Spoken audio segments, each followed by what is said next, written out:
Hey everybody, my name is Brandon. Welcome back to Cinefessions, where we talk all things media. So today's video is kind of a weird one, at least I think it's a little bit weird, but recently, and by recently I mean probably like 3 months ago now, I went through some of my binders that I had my movies in because there was a point where I moved almost all of my DVDs into binders, even some of my Blu-rays. But years ago now, I have moved my Blu-rays back to their normal cases and they're shelved behind me. But there were still a whole bunch of DVDs that I had in a case. And when they're in my case, I never included them in my collection app. And so I wanted to change that. And these are movies that I was interested in enough that I thought, you know what? These deserve to be on my shelf in their full form. So that's what we're going to look at today, because I thought it would be fun to just share with you guys some movies that you've never seen before. At least the vast majority of these, I don't think you've seen before. So that's what we're going to talk about today. So hopefully this will be worthwhile. We'll see. This is actually going to be part one of a two-part series, because today we're going to look over all of the single movies that I have in my collection that are going into my normal collection from the binder to the collection.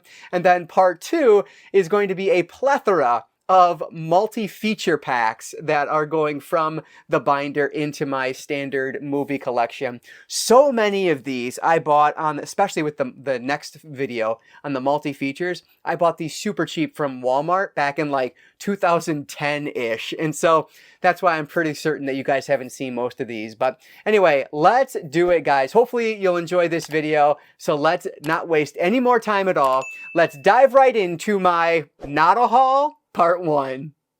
I was looking through the stack here, and I guess I've already alphabetized them, so we'll go through them in alphabetical order. So first up, we have American Beauty. Now, this, of course, was all the rage years ago. Such a popular movie. Everyone loves this one. I have seen this one, but it has been a long time. I think I watched this DVD of it many years ago, and I really enjoyed it. It has a great cast on it. The story is just odd and bizarre and gets really weird as the movie goes on, but just a well-done film. So definitely wanted to add this one back into the collection. I really need to revisit it because it's been way too long since I've seen it, but American Beauty is going into my standard collection now. Next up is one that I've been wanting to watch for the longest time, which I'm going to say for so many of these. I've just not gotten around to them, which is another reason I want them out of my binder. You know, if they're out of sight, out of mind. And so hopefully this will make me watch them a little quicker. But anyway, this one is with Danielle Harris, one of my all-time favorites. We have Among Friends, and she actually directs this one, which was the big reason I wanted it. But you can also see some other really well-known faces on there as well, like Kane Hodder. So yeah, this is one that I'm really looking forward to checking out eventually. A horror movie directed by one of my favorites, Danielle Harris. We have Among Friends. Now here's one I actually watched because I took it out of the binder. So I have watched this one recently, and I'm holding on to it, but frankly, I probably don't need to. It's not that good, unfortunately, but it's a found footage film, and I am a huge found footage mark. But we have Atrocious, and this one I want to say is like 2011-ish. Yeah, somewhere around there. But it's a found footage film. We're following this brother and sister who they film everything. They go to their vacation house and weird paranormal things start happening. It's not terrible. I felt like they could have gone a little bit further with it than they did. So there's not a whole lot to recommend here. This is in Spanish, which I don't think I've seen in other found footage films, foreign language found footage films. So that was kind of unique. But other than that, it's a mediocre movie. I want to say I gave it like 2.5, maybe 3 stars out of 5, but yeah, not great. And I don't even have the real case for it. This is one I bought and that's the vast majority of the ones you're looking at today. I got most of these when I worked at Family Video. When I was managing, I could set the prices low if things weren't moving. And so I'd, wait for things to go on sale, which was a sale I set, and then picked up the movies, which is how I amassed so many of my DVDs that you're going to see today. But anyway, this one is okay-ish, I guess. It's atrocious. Here's another one that I was actually getting ready to purge from the collection, but then the reviews on it look really good and it just sounds interesting. This is a vampire film called Byzantium. And this one is a little bit harder to find, which is another reason I just decided to hold on to it. And so, yeah, this is from IFC Films. And like I said, it's supposed to be pretty darn good for what it is. It has a really good cast on it here. So yeah, definitely interested to check this one out sooner rather than later. We have Byzantium. Here's another one with Danielle Harris in it, but it also has Eric Roberts, and it's directed by Harrison Smith, who is a pretty well-known figure amongst horror fans, and another one that I've yet to see, but really need to. I think this might have been one that, you know what, let me look. No, yep, it's another family video one. I was thinking maybe this was one I got for review years back, but it was not. It's one I picked up from Family Video. But yeah, really excited to check out Camp Dread. This next one, I cannot believe I haven't seen yet because I distinctly remember going back to Walmart time and time again. And this again was back in like 2009, 2010 when I really first started collecting movies. And I saw this there all the time for $5 and I wanted to get it. Finally, I did. Chain Letter. I think the cover on this just looks so cool. And that's the main reason I wanted it. I have no idea if this is any good or not. Frankly, it's probably not. It's just independent horror film. But I thought it looked really interesting. And Brad Dourif is in it as well, which is pretty interesting too. So yeah, I need to watch this. Like I'm saying with all these, I just need to sit down and watch this one. But this is Chain Letter. This was one I want to say I got from Big Lots back in the day. Now we're talking probably 2012, 2013-ish, somewhere around there. But that was when I first discovered that they had movies. This is Cold Storage. And this one just looks interesting. This is another one I was considering getting rid of, but the premise, it sounds good enough. I want to check it out. I'm trying to remember. A brutal car accident takes place in the desolate back country. The only onlooker is Clive, a lonely man who lives nearby. And then there's a girl of his dreams dead among the debris, and things are going to get weird from there. So like that just sounds intriguing to me. Definitely excited to check this one out at some point in my life. We have Cold Storage. Here's another one I got from Walmart way back in the day, but I didn't realize this was a John Waters directed film. We have Crybaby with Johnny Depp. My wife loves this movie. That's the reason I ended up picking this one up. Myself, I thought it was okay. I remember watching it once back when we first got it. I thought it was good, but I don't remember too much about it, to be honest, other than like the whole teardrop thing going on there. But yeah, so because it's a John Waters film, I ended up keeping it in the collection and excited to revisit this at some point. We have Crybaby. If you guys ever went to Family Video back in the day, you might know that we were big on carrying super low budget indie horror films. Well, that's what this is. We have The Depraved. And this is another one I was considering getting rid of, but decided to hold on to it because it's actually about a group of people who go down into like a cave system or something. So it feels very much like The Descent. And because The Descent is one of my all-time favorite movies, I have to check this one out and see if it's any good or not. But yeah, I loved working at Family Video just because you get to see like these ridiculously low budget movies that places like Blockbuster just typically aren't going to carry. So yeah, very fun. So this one is The Depraved. Kind of in that same vein, here's one from a very well-known director, Darren Lynn Bousman, of course, who did some of the Saw sequels. We have 11-11-11, The Prophecy. And what's really fun about this is there's actually an Asylum mockbuster for this film as well, which I honestly don't remember if I own at this point. And I have seen it. It's actually pretty good. I like this one, but I have not seen The Prophecy, so I definitely got to check this out and see if it's any good. Great director, so hopefully it'll be a fun one. But yeah, the type of flawed gem horror fans are meant to cherish. Now, if that's the pull quote on the back of your box, all you can do is look forward to seeing this thing. We have 11-11-11, The Prophecy from Darren Lynn Bousman. Now here's a documentary that I'm fairly certain I grabbed from Walmart as well, and I've not seen this. It's a classic from what I hear, but this is Enron, the smartest guys in the room. Of course, all about Enron's downfall, right? And so yeah, like I said, I've heard great things about this. I've listened to a couple podcasts about the situation. Fascinating situation. I definitely need to check out this documentary. So excited to check out Enron, the smartest guys in the room. Here's a movie that I'm fairly certain I saw this in theaters when it was brand new. It's directed by Scott Derrickson. We have The Exorcism of Emily Rose.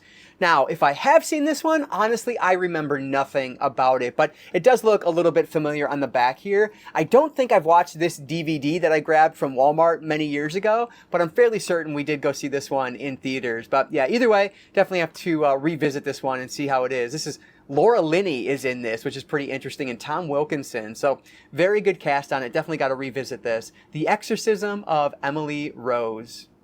Here's one that I kept in the collection simply because of the director. And I've actually read this book that this is based off of, and I loved the book. But we have Fahrenheit 451. But what's interesting about this is that it's directed by Francois Truffaut, who, of course, is one of the most infamous French New Wave directors of all time. The book, Ray Bradbury story, is amazing. It's such a great book. And so definitely got to check this movie out at some point, and hopefully it'll be just as enjoyable as the book. But we shall see. We have Fahrenheit 451. I do have another one of the Goosebumps releases in my multi-pack video when I do that, but this is a standalone of One Day at Horrorland, another one I distinctly remember grabbing from Walmart back in the day. I'm a huge Goosebumps fan, so this is definitely one that I had to keep in the collection. I love these. We have Goosebumps, One Day at Horrorland. This is interesting because I think this is now a privated video, but many years ago now, a gentleman by the name of, he was called Smarmy Jerkface back in the day. He changed his Twitter handle to Chuck XL, but he did a fantastic garbage series every month where he reviewed 30 horror movies in 30 days. And he did a giveaway, and I happened to win the giveaway, and this was one of the movies in there, Pathology. And what's really cool about this, and why I ended up holding on to it, is because it has Alyssa Milano in it in one of the starring roles. So looks interesting, kind of looks like a, I don't know, the back makes it look like a sexy medical horror film of some sort. I have no idea, but Alyssa Milano, that's a keep. So I'll check this one out eventually. We have Pathology. So as I'm recording, I'm realizing now that Punch Drunk Love is a movie I already own. So I got that one on the Criterion Collection not too long ago, and I think in that video I said to myself, I thought I'd always owned this one, but turns out it was Spanglish. Well, Spanglish was in my app. As I mentioned, these were not in my app until I moved them to these cases. Well, turns out I did own Punch Drunk Love, so this one will actually be moved to the Purge pile. Maybe it'll be worth something on eBay. We will find out. But anyway, Punch Drunk Love I have on DVD, but I'll be getting rid of that because I already have the Criterion Blu-ray of this one. This one I actually got from another local video rental shop. This was the video rental store I used to go to as a kid all the time with my uncle. We didn't live in this city, but I always visited my uncle to play video games and things like that. And so we would rent PS1 games all the time because he burned them, and then we would just have backup copies for our mod-shipped PlayStation 1. But anyway, this place is no longer in business. When I worked at Family Video, we basically worked to help shut them down, for better or for worse, but this is Rottweiler. That story has no bearing on what this movie is. I don't know why I told it, but here we are. Anyway, this looks like a robotic Rottweiler, and like I had to check it out. It just looks amazing to me. So yeah, I have to watch it. Haven't done so yet, but it looks like a lot of fun. We have Rottweiler that came along with a really pointless story. So you're welcome. This is very fitting because, as you guys know, I've been trying to I've been trying to double dip, I guess, on a lot of the Saw movies because I want to have both the director's cut and the theatrical cuts of as many as I can. Well, this one here is the theatrical cut of Saw, the Final Chapter. Now, I do own the Blu-ray that has all of the director's cuts on them, but getting the theatrical cuts has proven a little bit more difficult. I'll go into more detail on that in one of my other upcoming haul videos because I have pretty much all the ones I'm gonna get at this point, but again, I'll talk about that in another video. So anyway, we have Saw, the Final Chapter with this really cool see-through case that, again, looks like I grabbed from Family Video, so that's cool. Another one from the fantastic garbage box set that I won, we have Silent Venom, which is all about a snake on a submarine. I mean, like, that just sounds ridiculous, but Luke Perry is in this, which is pretty fun, and Tom Berenger. So, of course, this one is staying in the collection. Hopefully one day I will get around to watching it because it sounds right up my alley. We have Silent Venom. I'll show these final two together because they both happen to be part of the same series, and I picked them both up from the same place I got Rottweiler, that old video rental store that is no longer with us, unfortunately. But we have 3 Extremes and 3 Extremes 2. So these are pretty cool because they are horror anthology films, but the first one has Miyake Takashi, Fruit Chan, and Park Chan Wook. And then we have Kim Ji-woon, Nanzi Nimbatur, and Peter Ho-sun Chan in the sequel. So I know a couple of those directors really well. Of course, Miyake Takashi and Park Chan Wook are very famous directors, so that's the reason I held on to these. I've not heard too much about them, so I'm very intrigued to finally get around to them. So yeah, if you guys know anything about these, please let me know. They look pretty cool though. Japanese anthology films that look a little bit extreme, I'm down for. So I thought these were pretty cool adds back to the collection. So we have 3 Extremes and 3 Extremes 2. All right, so there it is. About 20 or so DVDs that have gone from the binder to spots in my permanent collection, which I think is always pretty cool. So let me know down in the comments below, are there any here that you think, man, Brandon, you need to watch that one ASAP? Let me know, because these have been in my collection for a long time and I just haven't gotten around to them yet. So let me know if there's anything that needs to move to the top of the pile that I have not yet seen. And if there's anything else that I can just get rid of, let me know that down in the comments below as well. But that is going to do it, guys. So if you enjoyed this one, go and hit that like button down below. That engagement really does help me out. And like I always say, I don't just talk movies, I talk all things media. Books, movies, video games, graphic novels. If it's media related, I'm interested in it. And if you are too, you might consider subscribing. Definitely check back in a week or two. I will have part 2 where I go over all of the multi-feature packs that I'm moving from the binder to my permanent collection. But that's it, guys. So thank you so much for watching. Before you go, I just want to encourage you all to consume some media today. I'll catch you next time.